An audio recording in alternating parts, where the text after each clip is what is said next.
Shalom, welcome back. This is a series of videos I've wanted to do for a while about the book of Revelation and its fulfillment in the first century.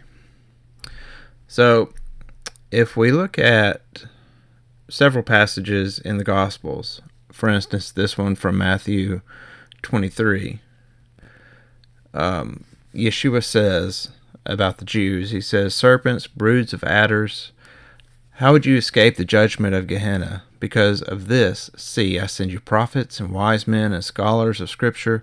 Some of them you shall kill and impale, some of them you shall flog in your congregations and persecute from city to city, so that on you should come all the righteous blood shed on the earth, from the blood of the righteous Abel to the blood of Zechariah the son of Berechiah, whom you murdered between the dwelling place and the altar. Truly, I say to you, all of this shall come upon this generation." Matthew 24, the chapter begins and says, "And going out, Yeshua went away from the set-apart place, and his taught ones came near to point out to him the buildings of the set-apart place. And Yeshua said to them, Do you not see all of these? Truly I say to you, not one stone shall be left here upon another at all, which shall not be thrown down." And as he sat on the Mount of Olives, his taught ones came to him separately, saying, "Say to us, when shall this be? And what is the sign of your coming and the end of the age?" And then Yeshua goes into a long description. The very first thing he says is, "Take heed that no one leads you astray. Many will come in my name, saying, I am the Messiah, and shall lead many astray. And you shall hear fightings and reports of fightings, and you shall not be troubled, for these are to take place, but the end is not yet. Nation shall rise against nation, kingdom against kingdom. There shall be scarcities of food, deadly diseases, and earthquakes, and so much and so forth." He says, "And woe to those who are pregnant, those nursing in those days. Pray that your flight do not take place in the winter or on the Sabbath." And so he goes into this whole long description of this, the day of the Lord. And he finishes up here in verse 33. He says, "So you also, when you see all these things, know that he is near, even at the door. Truly I say to you, this generation shall by no means pass away until all this takes place." So if we were to believe that this took place, that Yeshua was saying these words around 30 Common Era, that the people standing there that he was speaking directly to, he says, "So you also, when you see these things," and he says, "this generation shall not pass till these things take place." And again in Matthew 26, he's speaking to the high priest, and Yeshua, he's refusing to answer him. And the high priest said to him, "I put you to oath by the living God that you shall say to us if you are the Messiah, the son of Elohim." And Yeshua said to him, "You have said it. Besides, I say to you, from now you shall see the Son of Adam sitting at the right hand of the power and coming in the clouds of heaven." So the question is, was Yeshua lying? Or did the apocalypse occur and we just don't know about it? One of the things when it comes to making these videos is I'm spending a great deal of time trying to learn the history of the first century and then take that history and pass it on to you, the listener. Because this period of history, we've been told what's in the Bible, but we're not really told a whole lot of the actual history of this era. A lot of things that are said behind a pulpit are not always accurate. And so what I try to do is I try to go back to the historical books, look at them, look at the actual testimonies, the original documents, so much and so forth. On this subject of the fulfillment of the book of Revelation, we've all heard the futurist point of view, that there's going to be this coming Antichrist, and, every single American president is going to be the Antichrist. People were saying that about Barack Obama. People were saying that about George Bush. that there's going to be this conquering king that's going to cause everybody to get this 666 symbol put on their foreheads. And, when they started coming up with barcodes in grocery stores, that was one of the things they said. And of course, these barcodes, they actually do contain 3 6s. And I think that's on purpose. Even the enemy is using the book of Revelations as like this playbook, thinking, well, this is the way I'm going to conquer God's people. So I'm going to copy the playbook that's in the book of Revelation. But I think we're missing something historically. There's a number of books on this subject. The two that I'm primarily going to be pulling from is this one. I've mentioned this before in a previous video, The Mystery is History by Adam Driscoll. And honestly, this is the one I'm going to use primarily more than anything else. It's an excellent book. I recommend you get it. He's really good about giving you citations for all the information he shares. And a lot of this stuff you can look up for yourself online and verify the sources, which is something I always recommend doing.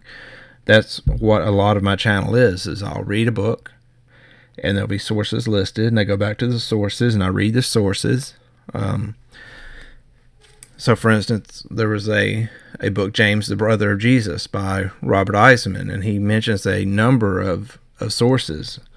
And that's where I found the Clementine homilies. That's where I found the Didache, and a lot of these documents that have now become really the foundation of what I teach on my channel. And I wouldn't know about these sources if I wasn't reading books like this one here. So Adam Driscoll, he goes into books like the Annals of Rome, books by Eusebius, Epiphanius, and a lot of the same sources that I talk about. And of course, he draws heavily from Josephus, as does anyone who really conquers this topic, because Josephus gives you the historical account that goes right along with the book of Revelation. Also, this other one, Back to the Future by Ralph Bass. It's another book about the book of Revelation and how it relates to the actual historical record. So this video is just going to be an introduction to kind of lay the groundwork for what we're going to be looking at going forward. And both of these books, The Mystery is History and Back to the Future, they take the approach of the first chapter of their book deals with the first chapter of Revelation, and it moves forward that way. The second chapter deals with this, the second chapter of Revelation, and they go through it pretty much verse by verse. So my plan at this point is to do the same with these videos. This is the introduction, and then we're going to have video 1, which will cover mostly chapter 1 of Revelation, and we'll just work our way through. And we'll study this subject out, but I'm not going to be able to get completely in depth into it because, of course, reading a book, you get more information. So if you want the full story, by all means, purchase one of these books. I recommend getting Adam Driscoll's book primarily, and then if you get that one and you want more information, this Back to the Future book is good also. So one thing I want to cover in this introduction video is the apocalyptic terminology. And the source of this is Isaac Newton's Observations upon the Prophecies of Daniel and the Apocalypse of St. John.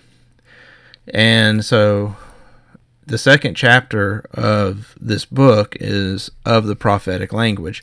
And you can find this book free online. You just type in Isaac Newton, Observations upon the Prophecies of Daniel, and you'll find several free copies of the book in PDF form that you can download.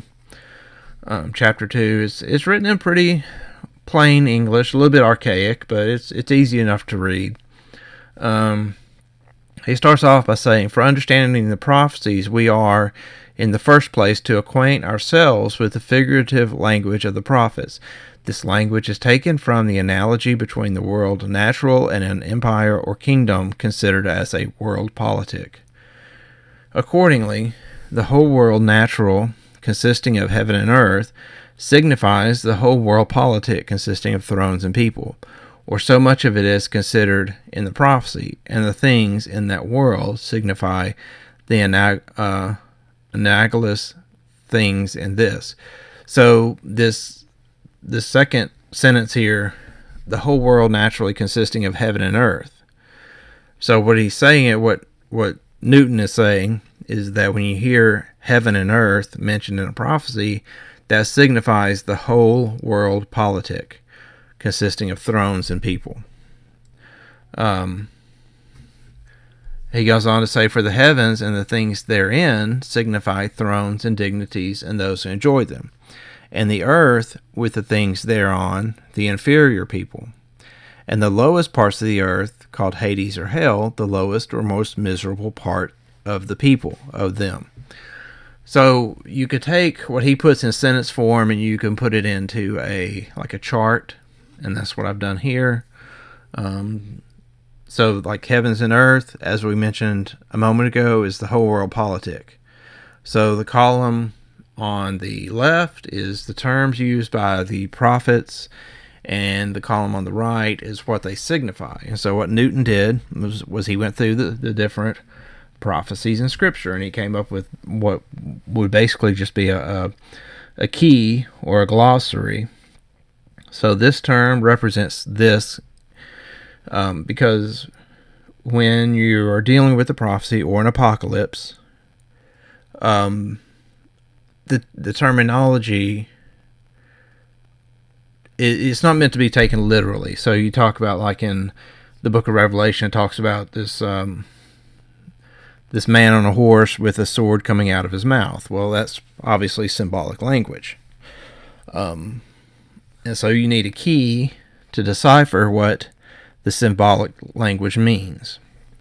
So when we talk about heavens, the heavens are the thrones and dignitaries, kings and queens, and the people who sit upon the thrones. The earth is the people that are ruled over by the thrones and dignitaries. Ascending to heaven or descending to earth, that's the rise and fall of a nation. Shaking of the heavens, or earthquakes, or the shaking of kingdoms, so as to distract or overthrow them. The sun would represent the race of kings. The moon would be the body of the common people. The stars would be subordinate princes and great men. The setting of the sun, moon, and stars would be the ceasing of a kingdom, or the desolation thereof, proportional to the darkness. So this would also include things like the moon turning to blood, or something like that. It would speak about the ceasing of a kingdom or the desolation of a kingdom. Burning anything with fire is the consuming the thing by war. Being thrown into a lake of fire is a complete destruction thereof by war. Sending up of the smoke of any burning thing forever and ever is the continuation of a conquered people under the misery of perpetual subjection and slavery.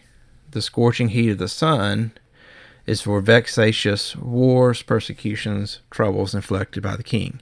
Now, if you want to write any of these down, of course, you're welcome to just pause the video and make a note. And you may want to refer back to this video as we get into this and refresh your memory on what some of these slides mean.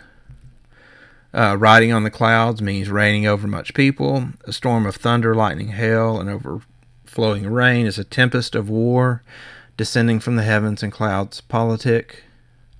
A sea, a river, or a flood is for the people of several regions, nations, and dominions. Embittering of waters is great affliction of the people by war and persecution. Turning things into blood is the mystical death of bodies politics.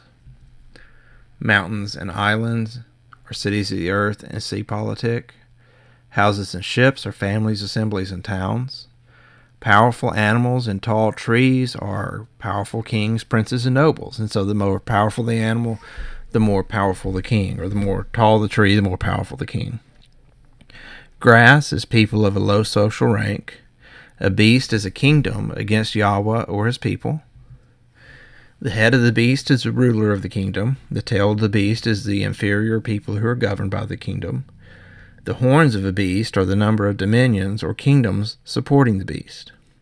Adultery, harlotry, fornication is idolatry. Giving a white stone is absolution, and giving a new name is bestowing a new dignity. So, this is the framework within which we were going to view the fulfillment of the book of Revelation. So you may ask, why does it matter? Well, if the futurist view is incorrect, we're being kept focused on what is never going to come, and we will ignore what is needed in the present. And the thing about the futurist point of view is it's impossible to prove it incorrect, because no matter how many times these futurists will make videos and books and seminars and different biblical time charts and such and so forth, and these things don't come to pass, then they just start over again. And you can't ever just, like, there is no admitting that they're wrong. It's you can't ever prove them wrong, because no matter what, they just change the terms of whatever it is they're predicting. You know, there was a book that came out in 1988 that said 88 reasons that Christ will return in 88. And, of course, it didn't come to pass.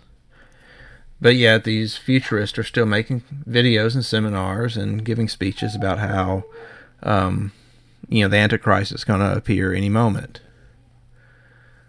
The truth of the fulfillment of Revelation will also expose a plot to steal the inheritance of the Messiah spoken about in the parable of the vineyard in Matthew 20. So this is kind of I don't want to give away too much about what I've seen, what's been revealed to me. But once I learned the truth of the fulfillment of Revelation, it changed my worldview, particularly my view of the supposed God's chosen people.